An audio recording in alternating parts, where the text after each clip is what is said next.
Hey everyone, welcome back to another video of this channel. आज की video में हम डिस्कस करने वाले हैं CSIR नेट जून 2018 के पेपर को और आज की जो हमारी सेक्शन होने वाली है वो है मॉडर्न अलजेब्रा। तो चलिए स्टार्ट करते हैं आज की वीडियो को। आज का जो हमारा क्वेश्चन है वो बेसिकली कुछ इस तरीके का है। इसमें हमें दिया गया है एक ऐसा सेट जिसके पास टोटल 7 एलिमेंट्स हैं जो कि कुछ इस तरीके के हैं 1, 2, 3, 4, 5, 6, 7 और साथ ही साथ हम इसमें मान के चलेंगे कि S7 जो है वो डिनोट करेगा ग्रुप ऑफ परम्यूटेशन हमारे इस सेट का और इतनी ही इंफॉर्मेशन जो है वो हमें दी गई है इस क्वेश्चन में। अब इस क्वेश्चन में बेसिकली क्या है कि हमें कुछ स्टेटमेंट्स दी गई होंगी और हमें बताना है कि उनमें से कौन सी स्टेटमेंट जो है वो बिल्कुल सही है और यही स्टेटमेंट्स जो है वो हमें दी गई है ऑप्शंस के रूप में। सबसे पहले हमें ऑप्शन ए में दिया गया है कि हमारे S7 के पास जो है कोई भी एलिमेंट ऐसा नहीं होगा जिसका ऑर्डर 6 के बराबर होगा। ऑप्शन बी में हमें दिया गया है कि हमारे S7 के पास जो है कोई भी एलिमेंट ऐसा नहीं होगा जिसका ऑर्डर 7 के बराबर होगा। ऑप्शन सी में हमें दिया गया है कि हमारे S7 के पास जो है कोई भी एलिमेंट नहीं होगा जिसका ऑर्डर 8 के बराबर होगा और last but not the least हमें ऑप्शन डी में दिया गया है कि हमारे S7 के पास कोई भी एलिमेंट नहीं होगा जिसका ऑर्डर 10 के बराबर होगा। तो इस क्वेश्चन में बेसिकली क्या है कि हमें 4 ऑप्शंस दिए गए हैं और हमें बताना है कि इन चारों में से करेक्ट आंसर क्या होगा। और क्योंकि ये क्वेश्चन जो है वो हमें पूछा गया है पार्ट बी की सेक्शन में तो इसका मतलब ये है कि इस क्वेश्चन में केवल एक ही ऑप्शन जो है वो बिल्कुल सही होगा और बाकी के ऑप्शन जो है वो बिल्कुल गलत होंगे। तो चलिए डिस्कस करते हैं इस क्वेश्चन के सोल्यूशन के बारे में। जैसा कि आपको पता है कि इस केस में G जो है वो बराबर है S7 के, जो कि एक ऐसा ग्रुप है जिसके पास 7 फैक्टोरियल एलिमेंट्स हैं।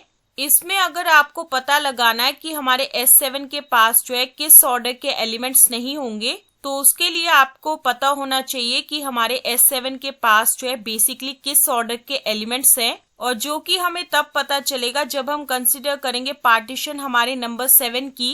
तो चलिए कंसीडर करते हैं पार्टीशंस हमारे नंबर 7 की, जिसमें सबसे पहली पार्टीशन होगी हमारे 7 नंबर की 7 और इस केस में एलसीएम जो है वो 7 का बराबर होगा 7 के। तो यहाँ से हम ये चीज कह पाएंगे कि S7 के पास जो है एलिमेंट्स होंगे जिसका ऑर्डर 7 के बराबर होगा। और इसी बात के साथ ही हम आ जाते हैं हमारे ऑप्शंस की तरफ। जैसा कि अभी हम डिस्कस करके आए कि हमारे S7 के पास जो है एलिमेंट्स होंगे जिनका ऑर्डर 7 के बराबर होगा, लेकिन हमारे ऑप्शन बी में हमें ये चीज दी गई है कि S7 के पास जो है कोई भी एलिमेंट नहीं होगा जिनका ऑर्डर 7 के बराबर होगा। तो ऑटोमेटिकली हमारा ऑप्शन बी जो है वो बिल्कुल गलत हो जाएगा। और इसके बाद हम दोबारा से आ जाते हैं हमारे पार्टीशंस नंबर 7 की, जिसमें दूसरी पार्टीशन होगी हमारे नंबर 7 की 6+1। तो उस टाइम पे एलसीएम जो होगा 6 और 1 का वो बराबर होगा 6 के। तो यहाँ से हम ये चीज कह पाएंगे कि हमारे S7 के पास जो है एलिमेंट्स होंगे जिनका ऑर्डर 6 के बराबर होगा। और इसी बात के साथ ही हम दोबारा से आ जाएंगे हमारे ऑप्शंस की तरफ। जैसा कि अभी हम डिस्कस करके आए कि हमारे S7 के पास जो है एलिमेंट्स होंगे जिनका ऑर्डर 6 के बराबर होगा, लेकिन हमारे ऑप्शन ए में दिया गया है कि S7 के पास कोई भी एलिमेंट नहीं होगा जिनका ऑर्डर 6 के बराबर होगा। तो ऑटोमेटिकली हमारा ऑप्शन ए जो है वो बिल्कुल गलत हो जाएगा। ऑप्शन ए के बारे में डिस्कशन करने के बाद अब हम दोबारा से कंसिडर करेंगे हमारे पार्टीशंस नंबर 7 की, जिसमें हमारी तीसरी पार्टीशन होगी नंबर 7 की 5+2। तो यहाँ से हम ये चीज कह पाएंगे कि एलसीएम जो है 5 और 2 का वो बराबर होगा 10 के। और जिसके बाद हम ये चीज कह पाएंगे कि हमारे S7 के पास जो है एलिमेंट्स होंगे जिनका ऑर्डर 10 के बराबर होगा। और इसी 10 को देखते ही हम दोबारा से आ जाएंगे हमारे ऑप्शंस की तरफ। जैसा कि अभी हम डिस्कस करके आए कि हमारे S7 के पास जो है एलिमेंट्स होंगे जिनका ऑर्डर 10 के बराबर होगा, लेकिन हमारे ऑप्शन डी में दिया गया है कि S7 के पास कोई भी एलिमेंट नहीं होगा जिनका ऑर्डर 10 के बराबर होगा। तो ऑटोमेटिकली हमारा ऑप्शन डी जो है वो बिल्कुल गलत होगा। तो इस पूरी डिस्कशन से हम ये चीज कह पाएंगे कि हमारे ऑप्शंस ए, बी और डी ये तीनों के तीनों जो है वो गलत हैं। तो ऑटोमेटिकली हमारा ऑप्शन सी जो है वो बिल्कुल सही होगा और ये जो है वो आंसर होगा इस क्वेश्चन का। ऑल्दो हमें पता चल गया है कि हमारे S7 के पास कोई भी एलिमेंट नहीं होगा जिनका ऑर्डर 8 के बराबर होगा, लेकिन फिर भी हम जानने की कोशिश करेंगे कि हमारे S7 के पास बेसिकली कौन कौन से ऑर्डर के एलिमेंट्स होंगे। तो उसके लिए हमें दोबारा से कंसिडर करना पड़ेगा पार्टीशंस हमारे नंबर 7 की। तो इस केस में जो चौथी पार्टीशन होगी हमारी नंबर 7 की वो बराबर होगी 5 + 1 + 1। तो यहाँ से हम ये चीज कह पाएंगे कि जो एलसीएम होगा 5,1,1 का वो बराबर होगा 5 के। तो इसका मतलब ये है कि S7 के पास जो है एलिमेंट्स होंगे जिनका ऑर्डर 5 के बराबर होगा। पांचवी पार्टीशन हमारे नंबर 7 की होगी 4 + 3 के। तो यहाँ से हम ये चीज कह पाएंगे कि जो एलसीएम होगा 4 और 3 का वो बराबर होगा 12 के। और इसके बाद हम ये चीज कह पाएंगे कि हमारे S7 के पास एलिमेंट्स होंगे जिनका ऑर्डर 12 के बराबर होगा। छठी जो पार्टीशन होगी हमारे नंबर 7 की वो बराबर होगी 4 + 2 + 1 के। तो यहाँ से हम ये चीज कह पाएंगे कि जो एलसीएम होगा 4, 2 और 1 का वो बराबर होगा 4 के। तो इसका मतलब ये है कि S7 के पास एलिमेंट्स होंगे जिनका ऑर्डर 4 के बराबर होगा। सातवीं जो पार्टीशन होगी हमारी नंबर 7 की वो बराबर होगी 4 + 1 + 1 + 1 के। और यहाँ से हम ये चीज कहेंगे कि जो एलसीएम होगा 4, 1, 1, 1 और 1 का वो बराबर होगा 4 के। तो इसका मतलब ये है कि S7 के पास एलिमेंट्स होंगे जिनका ऑर्डर 4 के बराबर होगा। आठवीं जो पार्टीशन होगी हमारे नंबर 7 की वो होगी 3 + 3 + 1 के। तो यहाँ से जो एलसीएम होगा 3, 3, 1 का वो बराबर होगा 3 के। और इसके बाद हम ये चीज कह पाएंगे कि S7 के पास एलिमेंट्स होंगे जिनका ऑर्डर 3 के बराबर होगा।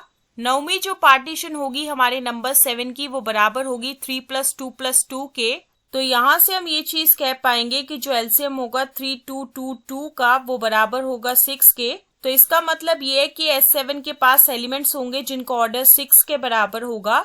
10वीं जो पार्टीशन होगी हमारी नंबर 7 की वो बराबर होगी 3 + 2 + 1 + 1 के। तो यहाँ से हम ये चीज कह पाएंगे कि जो एलसीएम होगा 3, 2, 1, 1 का वो बराबर होगा 6 के, जिसका मतलब ये है कि S7 के पास एलिमेंट्स होंगे जिनका ऑर्डर 6 के बराबर होगा। 11वीं जो पार्टीशन होगी हमारे नंबर 7 की वो बराबर होगी 3 + 1 + 1 + 1 + 1 के।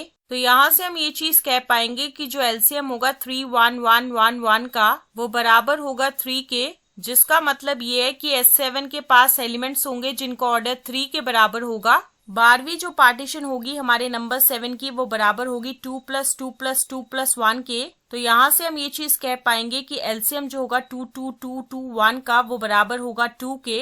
तो इसका मतलब ये है कि S7 के पास एलिमेंट्स होंगे जिनका ऑर्डर 2 के बराबर होगा। 13वीं जो पार्टीशन होगी हमारे नंबर 7 की वो बराबर होगी 2 + 2 + 1 + 1 + 1 + 1 के। तो यहाँ से हम ये चीज कह पाएंगे कि जो एलसीएम होगा 2, 2, 1, 1, 1, 1 का वो बराबर होगा 2 के, जिसका मतलब ये है कि S7 के पास एलिमेंट्स होंगे जिनका ऑर्डर 2 के बराबर होगा। 14वीं जो पार्टीशन होगी हमारे नंबर 7 की वो बराबर होगी 2 + 1 + 1 + 1 + 1 + 1 के।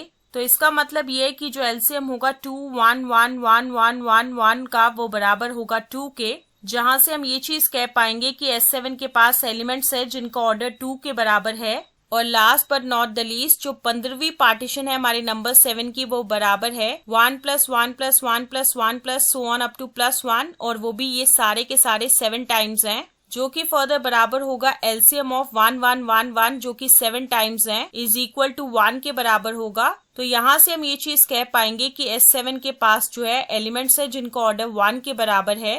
तो इस पूरी डिस्कशन से हमें ये चीज पता चली है कि S7 के पास एलिमेंट्स है जिनका ऑर्डर है 1, 2, 3, 4, 5, 6, 7, 10, 12।